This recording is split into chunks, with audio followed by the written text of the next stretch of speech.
नमस्कार। आज के लेक्चर में हम प्री रोमांटिक पीरियड जो कि बीए सेकंड ईयर के सिलेबस में इंक्लूड है उसके बारे में डिस्कस करेंगे। प्री रोमांटिक का शाब्दिक अर्थ या लिटरल मीनिंग होता है कि वो पीरियड जो कि रोमांटिक एज से पहले आया था। अब हमें पहले ये पता होना चाहिए कि रोमांटिक एज क्या होती है। तो रोमांटिक एज के जो राइटर्स थे उन्होंने क्लासिकल एज के जो नॉर्म्स थे, जो भी स्टैंडर्ड थे लिखने के, पोइट्री की जो फॉर्म थी उसको फॉलो नहीं किया था, बल्कि उन्होंने अपनी खुद की नई फॉर्मेशन की थी, फॉर्म किया था स्ट्रक्चर पोइट्री का, जिसमें उन्होंने नेचर को फॉलो किया था, अपनी इमेजिनेशन को इंक्लूड किया था। साथ ही साथ में उन्होंने इंडिविजुअल की जो फीलिंग होती है, जो इमोशंस होते हैं, उनको ज़्यादा तवज्जो दी थी, उनका ज़्यादा इम्पोर्टेंस था। इसकी बजाय कि जो क्लासिकल रूल्स थे उनको या फिर हम बोल सकते हैं रैशनैलिटी को उन्होंने फॉलो नहीं किया था। अब हम प्री रोमांटिक एज को डिस्कस करते हैं। Pre romanticism is a cultural movement in Europe from about the 1740s onwards that preceded the artistic movement known as romanticism।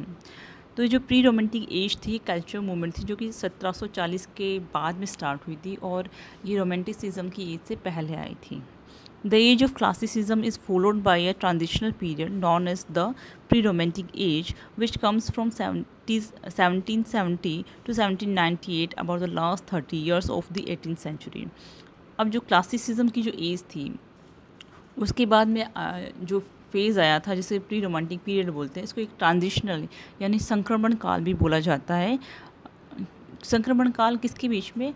भाई ये प्री रोमांटिक पीरियड था, उससे पहले जो एज थी, या ये बोल लो जो ये इंक्लूड हुआ था, ये उस पीरियड में था जिसे ऑगस्टन पीरियड भी बोलते हैं, ऑगस्टस पीरियड या फिर न्यू क्लासिकल पीरियड भी बोलते हैं।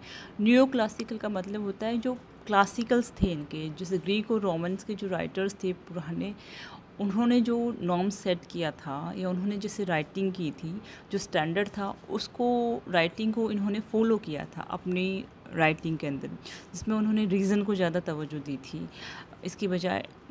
और तो ट्रांजिशन हो गया भाई, क्लासिसिज्म में रीज़न ज़्यादा प्रायर था या फिर रैशनलिटी ज़्यादा थी, उनके जो सेट नॉर्म्स थे, रूल्स थे, उनको फॉलो करना कंपल्सरी था। जबकि रोमांटिसिज्म में ये था कि वो अपनी इच्छा शक्ति, मतलब अपनी इमेजिनेशन को फॉलो करते थे। तो दोनों के बीच में काफ़ी डिफरेंस है और ये ट्रांजिशन हुआ क्लासिसिज्म टू रोमांटिसिज्म। कौन सी पीरियड में हुआ? इसे ट्रांजिशन पीरियड बोलते हैं, प्री रोमांटिक पीरियड को, जो कि 1770 से लेकर 1798 तक, यानी 1798 तक माना जाता है। 1798 में लिरिकल बैलेड्स पब्लिश हुई थी, वहीं से रोमांटिसिज्म का स्टार्टिंग माना जाता है। Chief among these trends was a shift in public taste away from the grandeur, austerity, nobility, idealizations, and elevated sentiments of neoclassicism or classicism towards simpler, more sincere, and more natural forms of expression। इनमें जो इनके जो trends थे वो था कि shift हुआ था पब्लिक का टेस्ट। कहाँ से हुआ था? बहुत ज़्यादा वैभव दिखाओ या फिर नोबिलिटी, आइडियलाइजेशंस एंड एलिवेटेड सेंटिमेंट्स की बजाय, जो कि न्यू क्लासिसिज्म में काफ़ी ज़्यादा पॉपुलर थे, वहाँ उनकी बजाय जब इस प्री रोमांटिक पीरियड में एक सिंपल, ज़्यादा सिंसियर और more natural form of expression, मतलब खुद की जो भावनाएं हैं उनको एकदम सिंपल तरीके से व्यक्त करने पे ज़्यादा जोर दिया गया था। जबकि क्लासिसिज्म में बहुत ज़्यादा उसको बढ़ा चढ़ा के बहुत ज़्यादा आइडियलाइज करके प्रेजेंट किया जाता था। This new emphasis partly reflected the taste of the growing middle class. और जो ये नया जो टेस्ट आया था, एम्फेसाइज किया था, वो जो मिडिल क्लास थी, उससे न्यू क्लासिसिज्म में जो पीरियड में थे, जो जितने भी जो टेस्ट था वो अकॉर्डिंग था एरिस्टोक्रेटिक या फिर एलिट क्लास के हिसाब में था। पर जब ये प्री रोमांटिक था जो कि ट्रांजिशनल पीरियड था, इसमें जो मिडिल क्लास थी वो ग्रो कर रही थी, तो उसके टेस्ट के हिसाब से फिर काफ़ी चेंजेस आने लगे थे। वो found the refined and elegant art forms patronized by aristocratic society to be artificial and overly sophisticated. जिसमें जो ये मिडिल क्लास थी ग्रोइंग, उन्होंने ये जो पाया कि जो एरिस्टोक्रेटिक सोसाइटी की जो लाइफ थी या फिर जो भी उस टाइम जो राइटिंग लिखी जाती थी वो एकदम आर्टिफिशियल थी। आर्टिफिशियल मतलब दिखावटी थी पूरी की पूरी, और बहुत ज़्यादा घुटन भरी थी, दम घुटाने वाली थी, सोफिस्टिकेटेड थी। The बुर्जुआ favoured more realistic artistic vehicle that were more emotionally accessible. और बुर्जुआ मतलब जो पूंजीवादी वर्ग था, जो कि मिडिल क्लास डेवलप हो रही थी, वो अब रियलिस्टिक आर्टिस्टिक जो व्हीकल है, मतलब जो रियल लाइफ को प्रेजेंट करता है, उसको ज़्यादा इमोशनली एसेसिबल मानते थे। A major intellectual precursors of Romanticism were the French philosopher and writer Jean-Jacques Rousseau। और इनमें जो मेजर जो इंटेलेक्चुअल यानी बुद्धिजीवी प्रिकर्सर था रोमांटिसिज्म का, वो फ्रेंच के एक फिलोसोफर थे जिनका नाम था Jean Jacques Rousseau. He emphasized that free expression of emotion rather than polite restraint in friendship and love.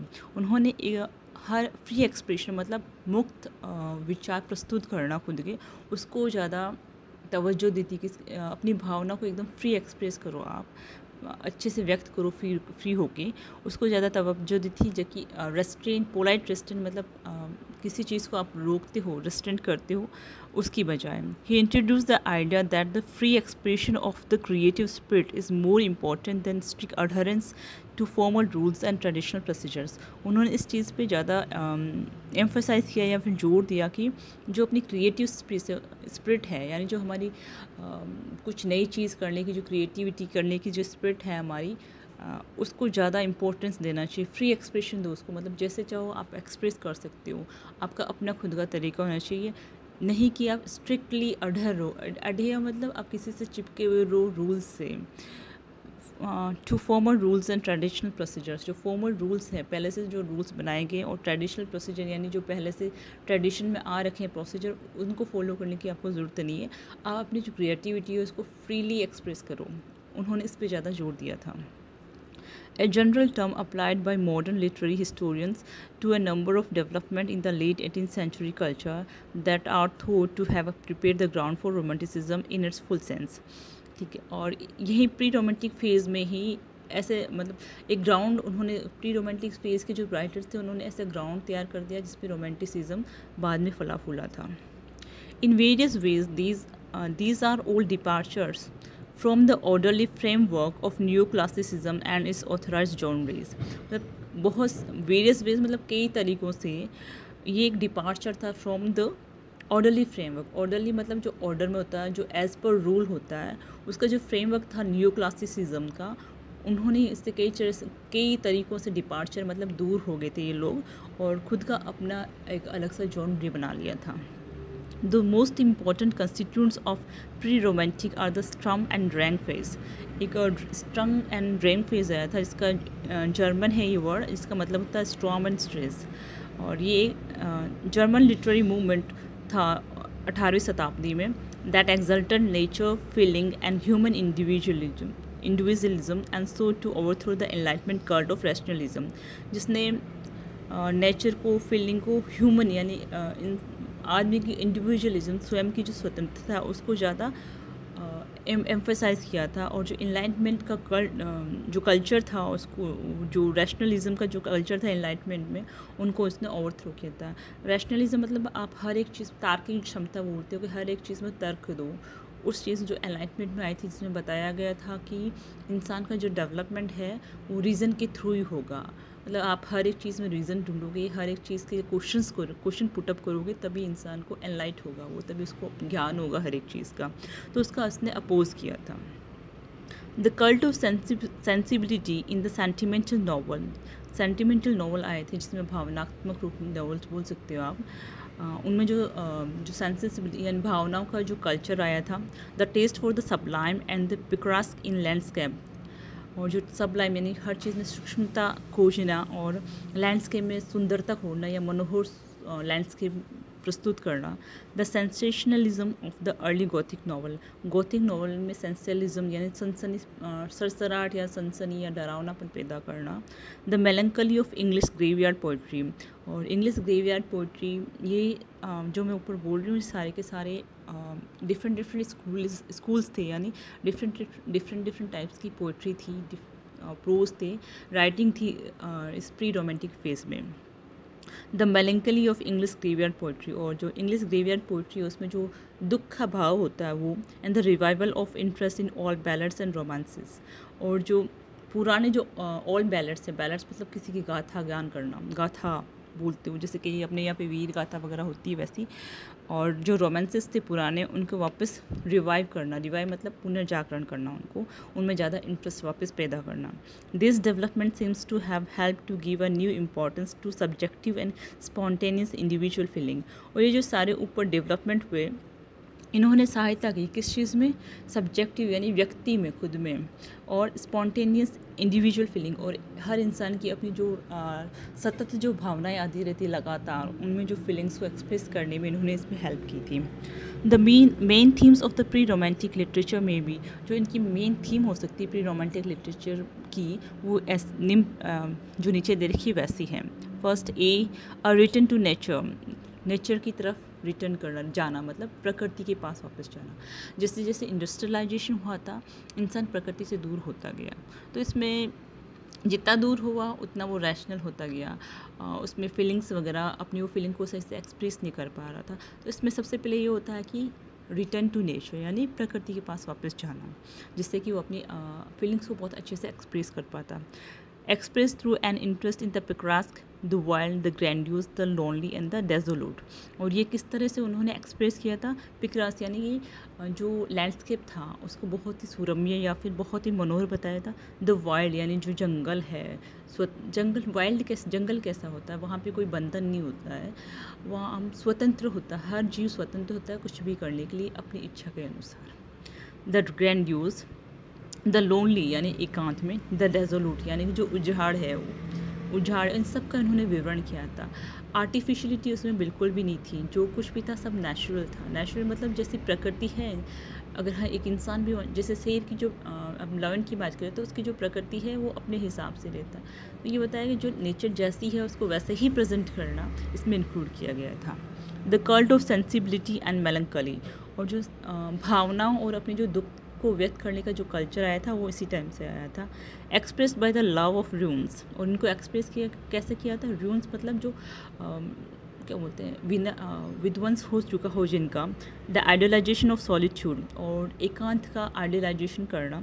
Meditations on men's unhappy destiny, और आदमी की अनहैप्पी डेस्टिनी मतलब दुख भरी जो डेस्टिनी है उसका जो भविष्य या डेस्टिनी अब मंजिल है, दुख भरी जो मंजिल है उस पर मेडिटेशन करना, उस पर मनन करना। जैसे ग्रेवयार्ड पोइट्री में होता है, ग्रेवयार्ड पोइट्री में ये बताया गया कि डेट पे वो मनन करते हैं बैठ के, वहाँ पे इंसान की जो दुख अनहैप्पी डेस्टिनी उस पर वो मेडिटेट करते हैं। सी is a cult of the primitive life with a difference of civilization and a longing for the last earthly paradise in which man lived in communication with nature. Cult of primitive life, और जो primitive life थी मतलब आदिम जो प्रजातियों की जो ज़िंदगी थी उनमें, और जो अभी की जो सिविलाइज्ड लाइफ है उनके बीच में डिफरेंस पैदा करना। और लॉन्गिंग यानी किसी चीज़ को तरसना, जैसे किसके लिए तरसते हैं कि last earthly paradise in which main lived in communication with nature. Last असली पैराडाइज वो पैराडाइज या फिर वो स्वर्ग जहाँ पर इंसान प्रकृति के साथ कम्युनिकेशन यानी संवाद में था, जहाँ वो प्रकृति से बातें करता था, जहाँ वो प्रकृति की हर एक चीज़ को एंजॉय करता था। तो उस लास्ट पैराडाइज को वो तरसते थे या फिर वो पाना चाहते थे। D a love of the strange, the exotic, the Sublime, और जो अजीब सी जो चीज़ें होती है दुनिया में, उनको जो सूक्ष्म चीज़ें हैं जो कि हमें ऐसे पता नहीं चलती, उनके लिए लव पैदा करना। A interest in the middle age which is considered a mysterious and barbarous period, और जो मिडिल एजेस थी इसमें सिविलाइजेशन में, उन जो कि मिस्टीरियस थी मतलब रहस्यमय लगती थी, जिसमें बहुत सारी राज छुपे थे, और साथ में असभ्य थी जिसमें सिविलाइजेशन नहीं थी, जिसमें रूल्स नहीं थे, जिसमें इंसान फ्री था, उसके लिए एक इंटरेस्ट था।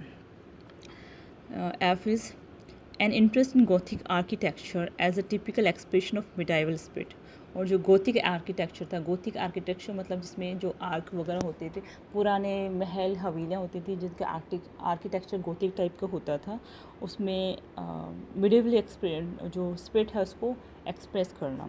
The claim of taste and imagination against the reason. और टेस्ट यानी जैसा आप जो आपका टेस्ट है, जो आप जिसमें आपको रुचि है, उसको आप एक्सप्रेस करो। आपकी जो कल्पना शक्ति है, जिस चीज़ को आप कल्पना करते हो उसको आप एक्सप्रेस करो। उस पर ज़्यादा जोर दिया गया था बजाय कि रीज़न के। रीज़न मतलब आप तर्क करते रहो हर चीज़ में। Imagination must not be subordinated to the intellect. इसमें ये बताया गया कि इमेजिनेशन यानी कि आपकी जो कल्पना है उसको बौद्धिकता से कम नहीं मानना चाहिए था। बौद्धिक प्राणी हो अच्छी, पर आपकी इमेजिनेशन को आप फ्री छोड़ो, तभी आप अपने आप को, अपनी फीलिंग्स को ज़्यादा अच्छी तरह से एक्सप्रेस कर पाओगे। यानी कि आप पर्सनल होके इम्पर्सनल मत रहो। इम्पर्सनल मतलब आप किसी दूसरों के पॉइंट ऑफ व्यू से मत लो।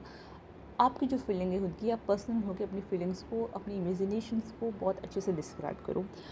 इस फेज़ में, इस पीरियड में इसी पे ज़्यादा जोर दिया गया था।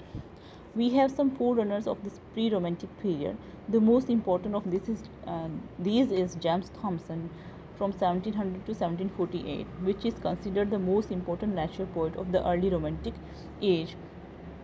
इसमें से जो सबसे इम्पोर्टेंट फोर रनर थे, जिनको जेम्स थॉमसन, जो कि नेचर पोइट माने जाते थे सबसे इम्पोर्टेंट, और ये प्री रोमांटिक एज के सबसे इम्पोर्टेंट नेचर पोइट थे। नेचर पोइट इन सेंस प्रकृति प्रेमी जो थे, जिन्होंने प्रकृति को बहुत अच्छे से डिस्क्राइब किया था। Who represent the first remarkable break with the new classic view for his treatment of the nature. इन्होंने सबसे पहले new classical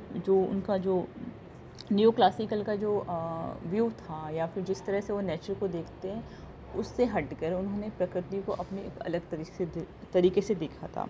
Thompson saw nature in its physical detail rather than abstract detail. Thomson ने पहली बार nature को उसकी physical यानी जैसे प्रकृति दिखती है उसको वैसे ही देखा, नहीं कि जैसे नहीं दिखती वैसे दिखा था। जो ये लेक्चर है प्री रोमांटिक एज, इसको नेक्स्ट लेक्चर में भी हम कंटिन्यू करेंगे। आज के लिए इतना ही। Thank you.